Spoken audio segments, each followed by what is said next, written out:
Welcome to Friday cinemas. இன்னைக்கு நம்ம ஃப்ரைடேல எந்த படம் பார்த்துட்டு வந்தோம் அப்படின்னா, ஸ்ரீநித் சுகுமார் டைரக்ஷனில் யுவன் சங்கர் ராஜா ப்ரொடியூஸ் பண்ணி மியூசிக் பண்ண படம் தான் ரியோ. கோபிகா ரமேஷ், அருணாச்சலேஸ்வரன் நடித்த ஸ்வீட் ஹார்ட். இந்த படத்தை பற்றி தான் பார்க்க போகிறோம். படம் எப்படி இருக்குன்றதை பார்க்கறதுக்கு முன்னாடி ஒன்லைன் ஸ்டோரி என்னன்றதை நான் சொல்லிடுறேன்.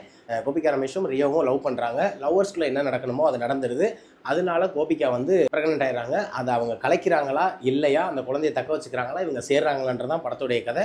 இந்த கதையை எப்படி எடுத்துகிட்டு போவோமோ அழகாக அதை எடுத்துகிட்டு போயிருக்காங்க. சினிமோட்டோகிராஃபி சூப்பராகவே இருந்துச்சு. அருணாச்சலேஸ்வரன் அவருடைய காமெடியை சூப்பராகவே பண்ணியிருந்தார். அவருடைய காமெடி தான் படத்துலேயே நல்லா சிரிக்க வச்சுச்சு. ஸோ ரொம்ப நல்லா இருந்துச்சு.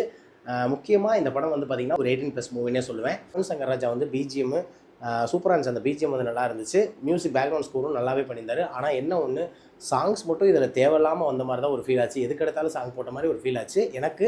உங்களுக்கு எப்படி இருக்குன்னு தெரியல. படம் வந்து பார்த்திங்கன்னா ரியோ வந்து அவருடைய கேரக்டர் சூப்பராகவே பண்ணியிருக்காரு. கோபிகா ரமேஷ் சொல்லவே தேவையில்லை. படத்தில் ஒரு டால் கேலை வந்து அழகாக அவங்களோட மூமெண்ட்டை சூப்பராக பண்ணியிருந்தாங்க. படம் வந்து பார்த்திங்கன்னா எல்லாருக்கும் பிடிக்குமான்னு கேட்டால் கண்டிப்பாக கிடையவே கிடையாது. ஸ்டார்டிங் ஆரம்பித்து ஃபன்னோட இன்டர்வல் விடுவாங்க. இன்டர்வல் போர்ஷனுக்கு அப்புறம் நகர அவங்க என்னென்ன பண்ணாங்க, எப்படி லவ் பண்ணாங்கன்ற போர்ஷனை எடுத்து காமிப்பாங்க. அது நம்மளுக்கு கொஞ்சம் போரிங்காக இருக்க மாதிரி இருக்கும்.